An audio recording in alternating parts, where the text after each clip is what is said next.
is going to be Rashtrapati Bhavan Cultural Center.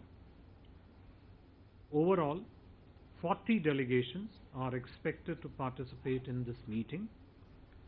For your benefit, I could just, I'm sure you are aware of them, but I would still read out the countries: Argentina, Australia, Brazil, Canada, China, European Union, France, Germany, India, of course, as the host, Indonesia, both as the immediate past president, also the ASEAN chair, Italy, Japan, Mexico, South Korea, Russia, Saudi Arabia, South Africa, Turkey, UK, US.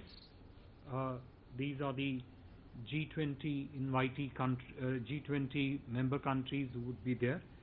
Among the 9 guest countries participating at the level of foreign ministers are Bangladesh, Egypt, Mauritius, Netherlands, Nigeria, Oman, Singapore, Spain, and the United Arab Emirates.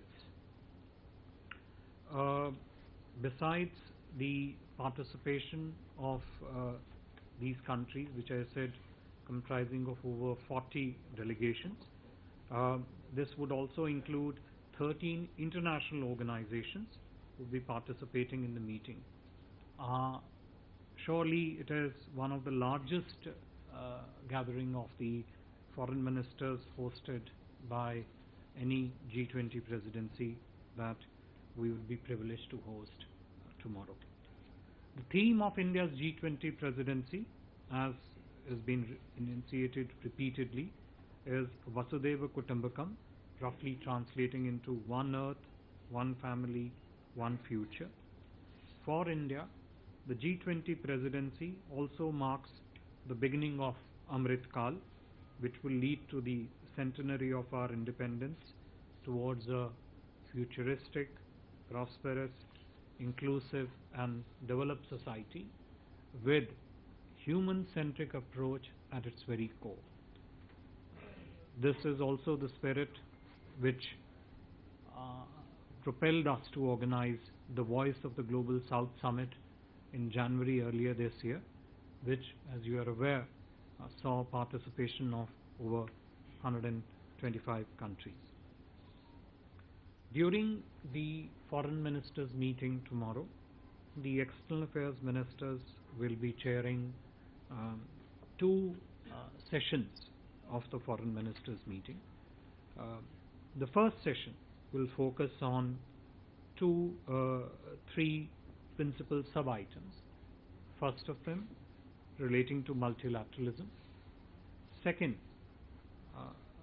something which is very crucial for the developing world, the issues related to food and energy security. And the third, the larger question of templates of development cooperation. The second session, which will focus on 4 or 5 other key issues, again relevant not just for the developing world but also for the global community as a whole. One of them would focus on new and emerging threats. This would include naturally the challenges of countering terrorism, counter narcotics. On the more development oriented considerations, that second session would also focus on global skill mapping, how the G20 can pool together its efforts to do global skill mapping, focus on global talent pool, and also the questions relating to humanitarian assistance and disaster risk reduction. So if you look at the agenda of the foreign ministers meeting for tomorrow, it would be broadly structured along 2 sub-verticals. One, as I said, relating to multilateralism, food, energy security and development cooperation, and the second one relating to new emerging threats, counter-terrorism, global skill mapping and HADR issues. The agenda of the foreign ministers meeting tomorrow is also situated in the larger set of priorities of India's G20 presidency, which under the vision of the Prime Minister Shri Narendra Modi include: 1. Inclusive and resilient growth. 2. Progress along with an action plan on the SDGs. 3. The entire rubric of green development and sustainable lifestyles, in particular the lifestyle for environment. 4. Technological transformation, including the full range of discussions and what the G20 societies can come together and contribute to the concept and the specifics of public digital infrastructure. Reforming multilateral institutions, I've already mentioned, is also among the priorities for India's G20 presidency, as also issues related to women-led development and international peace and harmony. On the sidelines of the G20 foreign ministers meeting, External Affairs Minister is also expected to meet his counterparts from other countries who are visiting Delhi for this meeting. This would naturally be an opportunity to discuss issues of bilateral importance between India and those countries with whom the Minister will be meeting. Perhaps you could move the mic slightly back from that, please. Yeah, thank you. At the end of the G20 meeting tomorrow, we expect that the visiting ministers from the G20 countries and the guest countries, as also the heads of the other delegation, would also get an opportunity to call on the Honorable Prime Minister. I would end my remarks here at this stage, and if there are any questions, we'll be very happy to take them. For the ground rules, please introduce yourself and the organization that you represent. We will try, I see too many hands, I'll try to take a few questions, but perhaps, let me start from that side. Yes, sir, you please. Hi, good morning. I'm Ryosuke Hanada from Nikkei, the Japanese news agency, and I'd like to ask you about two things. The first, Japanese foreign minister is not going to attend the G20 foreign ministers meeting this time. And what do you think of the impact on his absence on the upcoming meeting? And could you kindly share with your view on the Japanese decision? And secondly, would you be so kind as to add much more detailed explanation how India plans to amplify the voice of Global South in this meeting? Thank you. Okay. So I'll come one by one. Hi, sir. Siddhant from Beyond. My question is how India plans to bridge the divide between West and Russia backed by China. We saw the Indian chair statement in the finance ministers meeting. So are we expecting a joint statement after this foreign ministers meeting? Bridge the gap, you said. Okay. I have lots of questions. I saw you. Okay, please. Yeah, go ahead. Sir, Vinay Mohan Kwatra from ABP News. Can you please elaborate on the bilateral engagements of the foreign minister and will the Chinese foreign minister be having, with our foreign minister, will be having a bilateral engagement with the Chinese foreign minister and our NSA also? You said bilateral engagements with all of them or our NSA? Our NSA and their meetings with our NSA. Okay. I'll come. This is Manish Kumar Jha from Financial Express. While there are a lot of consensus on green energy and other key issues, there are also differences among the members on the Russia and Ukraine conflict. How you are addressing across the platforms and building towards the joint declaration, sir? Wasn't the same question? Sorry, if your question is already asked, please don't repeat that. It doesn't help. So and then one second. Sir, Shuni Rajan from the Bloomberg. A question on the same line but different. Is India considering, like it did in the finance ministers meeting, naming people or naming countries that kind of come in the way of the consensus? Is there any decision in this regard? So I think we'll hand over this 5 questions and we'll come around for another. Okay. Thank you very much for those questions. Regarding the question from our Japanese colleague about the participation of the Japanese delegation in the G20 foreign ministers, etc. Look, you're all aware, and our friend from Japan is particularly acutely conscious of this. India and Japan have enjoyed sterling cooperation when it comes to discussions and deliberations within the G20 setting. Now, we understand that the G20, the Japanese foreign minister himself is perhaps not able to come because of his domestic compulsions, but we are looking forward to a very active participation, active support, active discussions in consultation with the Japanese delegation that is coming. We greatly value their participation, and of course their contributions have always been most helpful in taking forward the agenda of the G20. With regard to your question on the amplification of the voice of Global South, look, some of the agenda priorities that I mentioned for the foreign ministers meeting tomorrow, which are also, as I said, situated in the larger set of priorities of India's G20 presidency, clearly capture most of the concerns, issues, priorities and interest of the Global South. So when you talk of issues relating to food security, energy security, when you refer to the challenges of sustainable development templates, when you talk about the accessibility to climate finance, climate technology for the mitigation of environmental challenges, when you talk about how the world in general and the G20 in particular need to come together to focus on these priorities.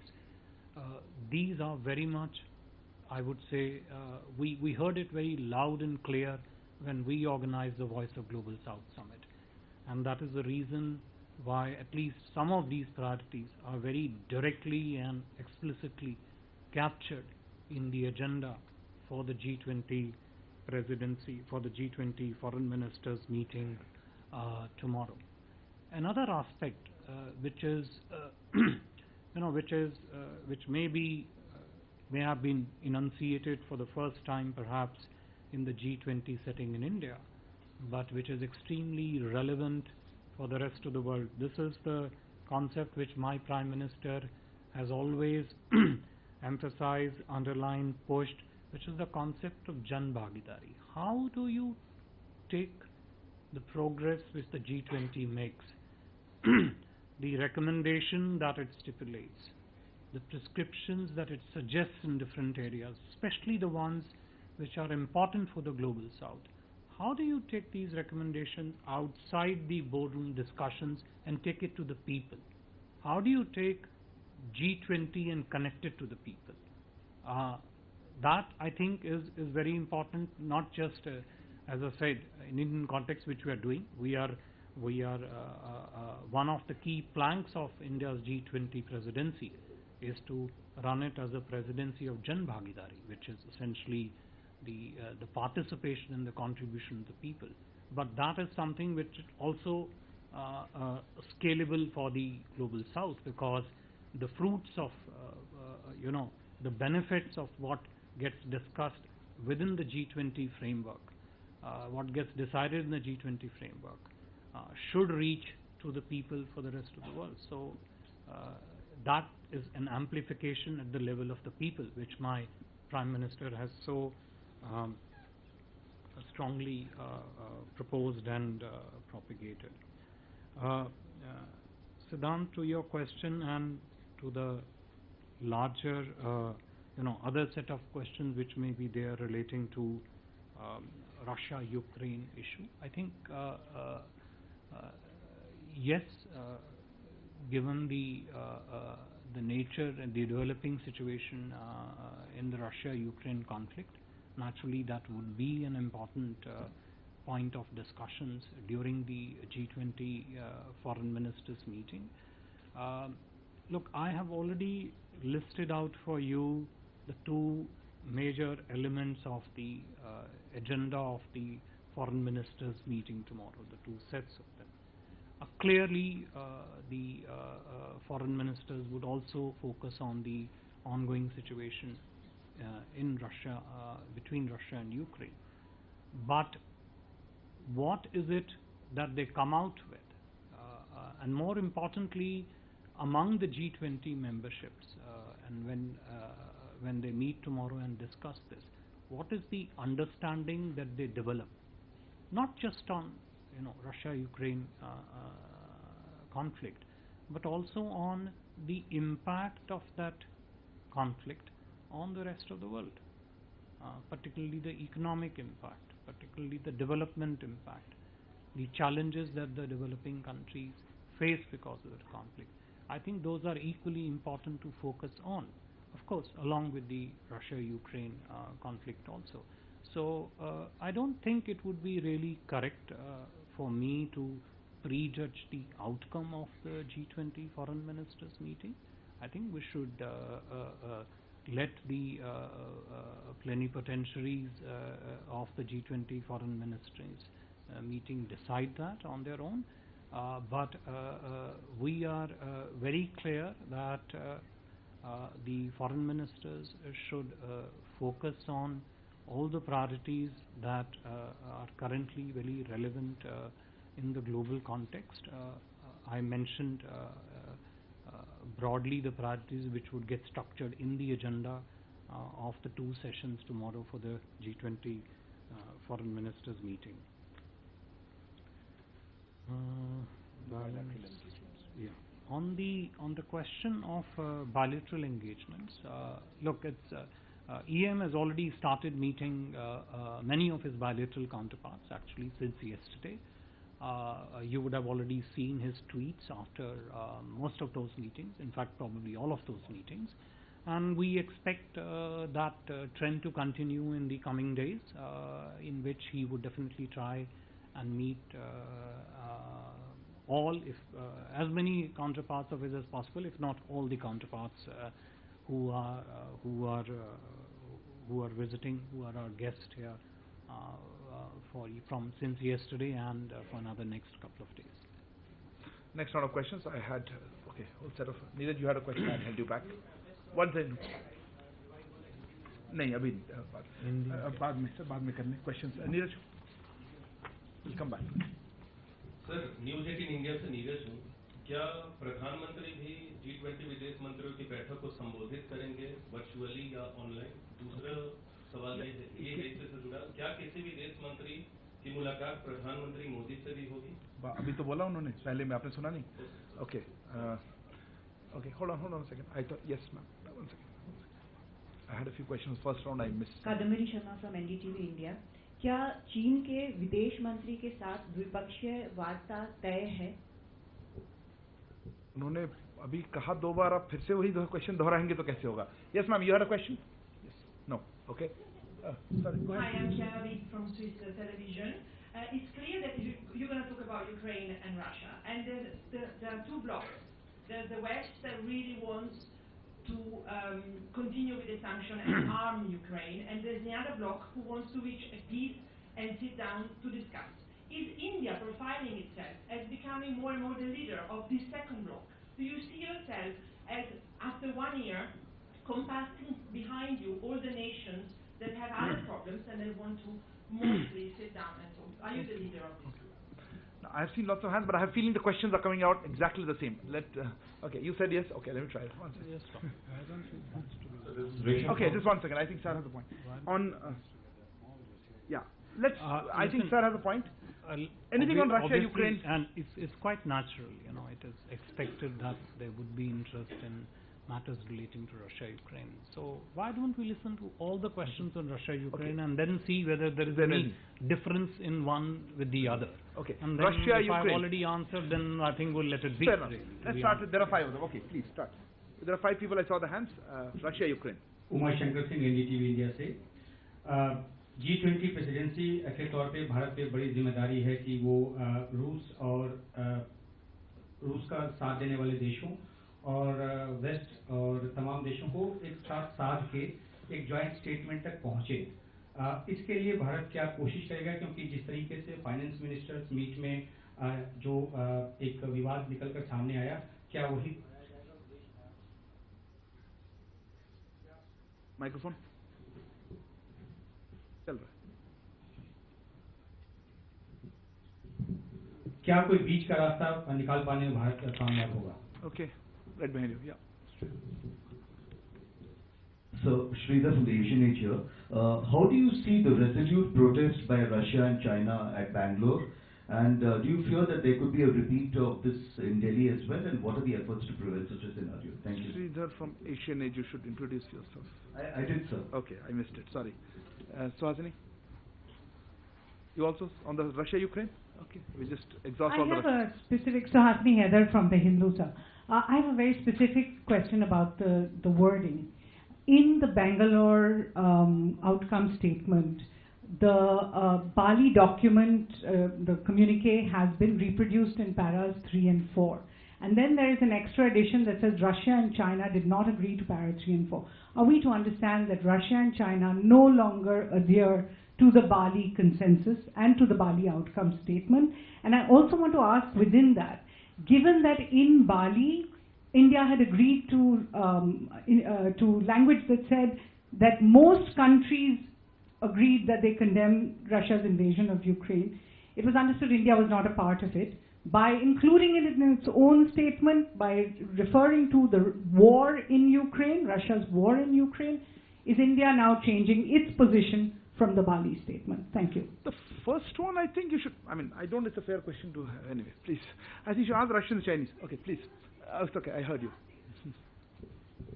Sir मैं कविता जोशी हूँ Haribhoomi newspaper से। Sir मेरा सवाल ये है कि जो G20 के साइडलाइंस में जो मीटिंग होंगी बायलैटरल मीटिंग्स, उसमें इंडिया चाइना के जो फॉरेन मिनिस्टर्स हैं उनकी बातचीत में LAC डिस्प्यूट का जो इशू है और जो चाइना का एग्रेशन है इंडियन ओशन रीजन में, उसको क्या इंडियन फॉरेन मिनिस्टर रेज करेंगे? और सर यूक्रेन का किसी तरह का कोई पार्टिसिपेशन G20 मिनिस्टर्स की मीटिंग में क्या देखने को मिलेगा, वर्चुअल या फिजिकल? यूक्रेन का पार्टिसिपेशन और दूसरा था कि चीनी के साथ वार्तालाप में आप okay, anything on Ukraine, Russia? Anybody have missed out? You said Ukraine, Russia. Is there any other question left on this topic? Please go ahead. I am Akhilesh Sohan from Sansad TV. You know that many countries have requested India to take active part in resolving the issue between Russia and Ukraine. I have heard recently the American spokesperson of National Security Council, then the German minister also. Yes, please, your question. So will India push any solution, any peace path for in this G20 meeting? You just heard PM one day ago, but anyway. No, but in G20, are you going to push any solution, any path? You have another question on this? Something different? Okay, yeah, go ahead, Nanima. Nanima from ABP Live. Just probably a follow-up to Suhasini's question. If we know and if you've acknowledged that Russia and China will not go by the Bali Declaration language, are we going to, bring in some other language in the joint communique this time, in the foreign minister's track, or probably in the summit? If you are lucky FS is here, otherwise I'm going to make a comment I held back from. You still have more question? A different point? Okay. I don't know what question could there be. Yeah, okay. On the, how does India propose to build a consensus? I'm Poonam Davas, I'm a freelancer now. How does India propose to build a consensus, wording or whatever, particularly in view of the food and the energy security, because India has been buying a large amount of oil from Russia, for which its actions have been criticized, and food, we stopped importing wheat. So in that context, I'm sorry ma'am, could you repeat your question? I think you said too many things. You want to know how we'll build consensus? Yes. Your criticism, it's your comment, please note, I'm not agreeing with that. How to build consensus? We'll have the answer on that. Which part I couldn't understand? In view of food that we are not and buying energy security. How is that related? Anyway, I take your question. Who had a question left? You had a question? And yeah. Go ahead, Manish. And then I don't know your name. Manish Chan, India Rights Network. Foreign Secretary, I'm talking about semantic quibbles, which so much dominates this Ukraine business, formulation on Ukraine. What is our view? How do we describe what is happening? Is it an invasion? It is a war? It is a conflict? What exactly is it? What terminology are we comfortable?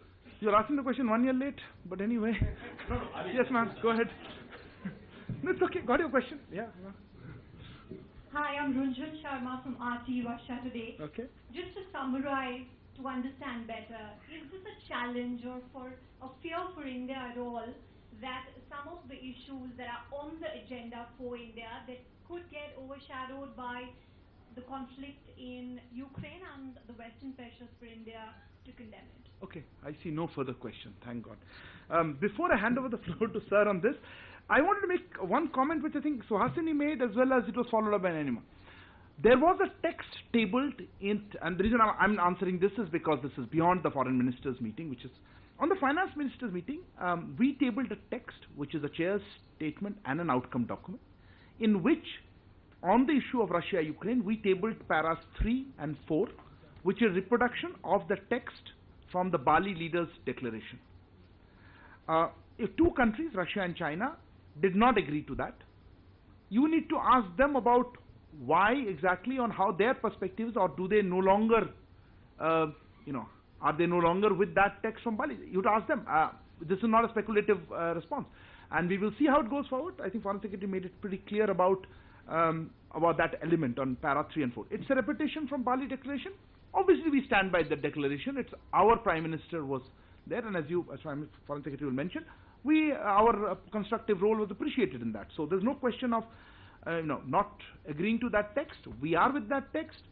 If two countries, in this case Russia and China, have reservations about this text, you need to ask them. And arguing that has now made a change from our position is not accurate, because in the Bali Declaration it's there, and we signed up to all the paras of the Bali Declaration as the agreed text, and now as the text that we have presented. That would my comment on it, sir, before I hand it over to you. Okay. Thank you, Arindam. Thank you for that large number of questions, which obviously points to extensive interest on this matter, even if the interest is not necessarily differentiated into various categories. So I'll first just broadly mention the various headings of the questions the way I have captured them. If I'm wrong, please feel free to add on to that. Joint statement, what would be there in the joint statement? आपका प्रश्न था joint statement में क्या निकलेगा? वित्त मंत्री की जो मीटिंग हुई वो विवादास्पद थी, हमें तो कोई विवाद नज़र नहीं आया, आपको शायद विवाद कहीं पे नज़र आया हो उसमें. So joint statement related questions, formulations, what exactly will be there, etc. Two large, most of you asked this question with regard to Bali Declaration, how it is currently there, whether India is planning to change the Bali Declaration. Frankly, I don't know what is the evidence you have picked up to sort of signify to that, but anyway, that's the second set of question, to which mostly Arindam has already replied. The third set of questions, a smaller set of questions relating to bilateral meetings. जैसे कविता जी आपका प्रश्न था कि China से जब वार्ता होगी तो क्या-क्या विषय उसमें होंगे. दूसरा यूक्रेन का पार्टिसिपेशन को लेके जो आपका प्रश्न था.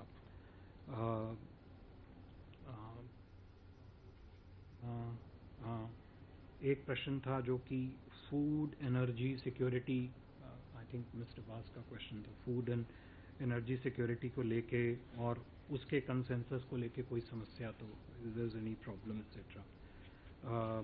Then I think the question from there, whether the agenda for the G20 foreign ministers meeting will get overshadowed by the question relating to Russia, Ukraine, and the first question which was asked by our Swiss colleague here on the. I'm just trying to capture that. So to the West and two yeah, groups, one. Two groups, Russia, West and bloc, and how sort of is India in the second bloc. So I'll say what I have to say without really referring to one set of questions in particular or not. Look, let me first of all repeat what I've said in the earlier briefings also, insofar as India's position relating to Russia-Ukraine conflict is concerned. And let me start with something which came later as a categorical statement, which was my Prime Minister's statement at Samarkand, which clearly said that this is not the era of war. And if you back it up a bit, you will find that right from the start of the conflict in February last year, my Prime Minister, in his conversations with the global leadership, including the leadership from Russia, leadership of Ukraine, leadership of other countries, has clearly stated that dialogue and diplomacy is the way forward to resolve the conflict. You converge the three and you find the contribution that India made in arriving at the Bali Declaration consensus, which came out of the Bali Declaration.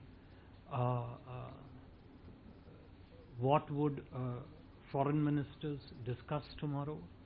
What understanding they would arrive at on this subject? Whether that understanding would be to the exclusion of the other agenda items, etc., are the issues which, as I mentioned earlier on, is for the foreign ministers to discuss tomorrow and decide. I have clearly mentioned to you what is on the agenda for the G20 foreign ministers meeting tomorrow, to basket of agenda issues which are there, and clearly for us the questions relating to the food, energy and the fertilizer security, the impact that the conflict has on these economic challenges that we face, the development cooperation templates that we want to talk about, the new and emerging threats, the problem of counterterrorism, counter-narcotics, the issues that we face on the reform of multilateralism. Each one of them is a very, very significant and a substantial issue which is absolutely crucial for the global South. I have no reason to doubt that each of these agenda items will receive its due focus when the foreign ministers meet tomorrow and hold their discussions. It is not for me to prejudge the outcome of those discussions when it takes place tomorrow. You will have to await the presidency presser, which will take place tomorrow at some point. We will keep you posted on the timing and details for you to hear yourself in person as to what happens at that meeting tomorrow. Kavita ji, जो आपका प्रश्न था China की वार्ता को लेकर, जैसे कि मैंने कहा कि ये अपेक्षित है कि विदेश मंत्री जी अपने जितने जो द्विपक्षीय अन्य मंत्रीगण हैं उनसे भेंट वार्ता करने की उनकी अपेक्षा है. उस भेंट वार्ता में मुद्दे क्या होंगे, किन विषयों पे चर्चा होगी, वो उस मीटिंग के बाद ही उपरांत ही आपके समक्ष लाया जाए तो ज़्यादा उचित रहेगा. उसको समय उचित व्यवस्था के अंतर्गत ही प्रस्तुत किया जाए तो अच्छा है, क्योंकि उनकी क्या वार्ता है वो दो विदेश मंत्री ही आपस में निर्धारित करें तो अच्छा है. जहाँ तक यूक्रेन के निमंत्रण का प्रश्न, देखिए ये जब हमने अपनी G20 प्रेसिडेंसी लॉन्च करने का प्रेशर किया था, उस समय भी स्पष्ट रूप से अंकित किया था, चिन्हित किया था कि जो देश निमंत्रित हैं, जो गेस्ट के रूप में निमंत्रित है, जो स्वाभाविक G20 मेंबर्स हैं, उनकी लिस्ट आप सबके समक्ष है, वो आप सब देख सकते हैं. उसमें कोई और एडिशन हमारे हिसाब से अभी नहीं है. Just trying to see if I missed it. That covers broadly it, sir. I think that's what. I will not take any further questions on Russia, Ukraine, so please do not raise your hands if it's on that. Maha, please. Behind you, Maha. For Foreign Secretary Maha Siddiqui from NDTV. Sir, post the G20 foreign ministers meeting on the third morning, I understand there's a quad ministerial level meeting as well.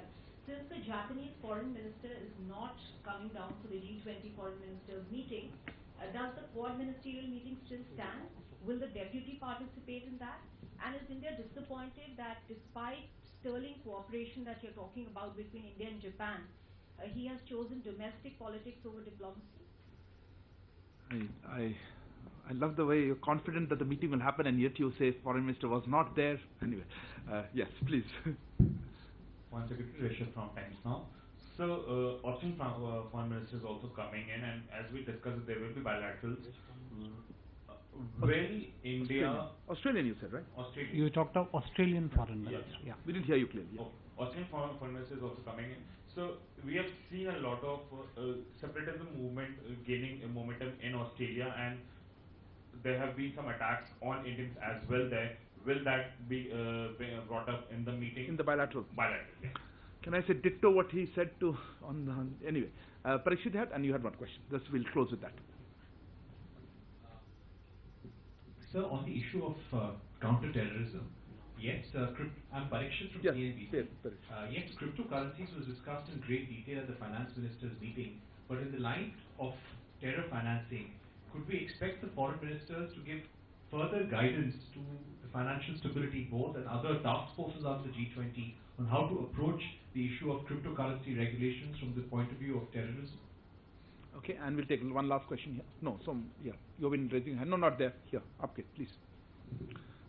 Sir मैं Madhurendra news nation से जैसे कि Ukraine war से जो नहीं Ukraine पे question तो फिर आप शुरू मत कीजिए सर रिलेटेड जैसे कि यूक्रेन वॉर से अस्थिरता का सवाल दुनिया के सामने है ठीक उसी तरह से चीन के भी रवैये से दुनिया के सामने अस्थिरता का सवाल है चाहे वो ताइवान के फ्रंट पर देखें चाहे इंडो चाइना कॉन्फ्लिक्ट के मुद्दे पर आप देखें या जापान सी की तरफ देखें तो क्या चीन के इस रवैये को लेकर भी कोई बड़ी वार्ता होने वाली है क्या G20 के देश जो हैं G20 में क्या चीन के इस जो रवैया है खासतौर पर आक्रामक रवैया है उस पर भी बातचीत करेंगे ताकि आपको मालूम है ना कि ये कंसेंसस का ऑर्गेनाइजेशन है और चीन भी इसके एक मेंबर हैं बिल्कुल ठीक है इसको जानते हुए भी पूछ रहे हैं ठीक है देखिए मैं आखिरी प्रश्न से पहले शुरू करता हूँ विदेश मंत्री की वार्ता का क्या एजेंडा होगा वो आप सबको सामने बता दिया गया है आप उसमें से निर्धारित कर लीजिए क्या आएगा क्या नहीं आएगा लेकिन मैं जितना विस्तार में उसके बारे में बोल चुका हूँ मैं चाहूँ तो पढ़ के भी चाहूँ तो और इससे अधिक नहीं बोल पाऊंगा करके तो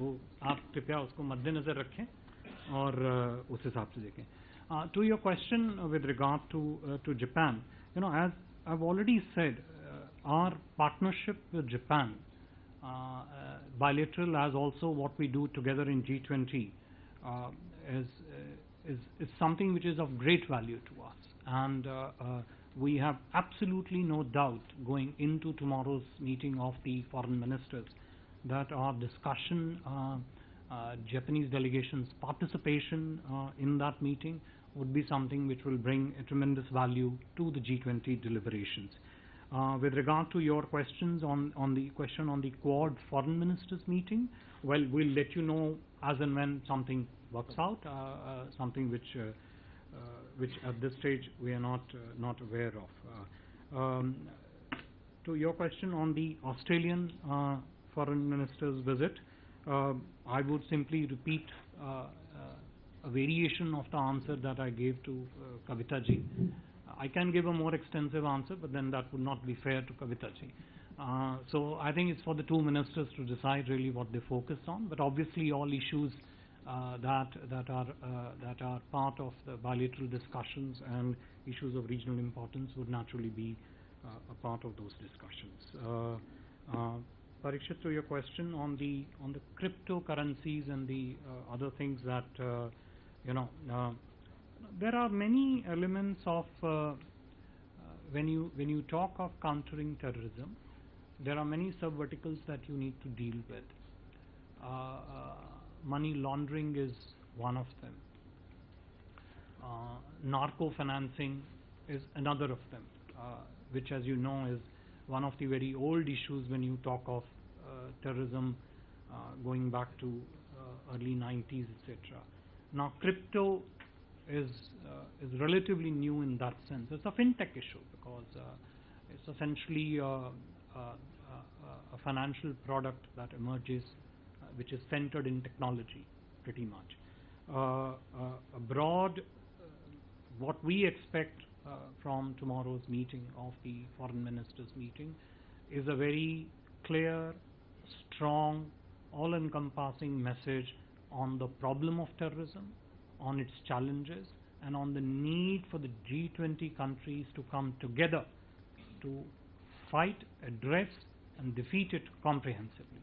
Naturally, crypto would form one constituent of it, one of the constituent of it, and as you yourself observed, the finance ministers and the central bank governors meeting in Bangalore devoted extensive time onto this issue and has already discussed that at length.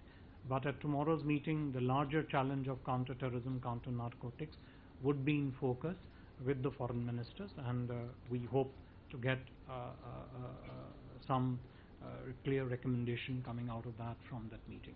Thank you. Thank you very much, sir. I appreciate particularly your patience in taking so many questions, sir. Thank you also to Abhay for your presence here. Good afternoon.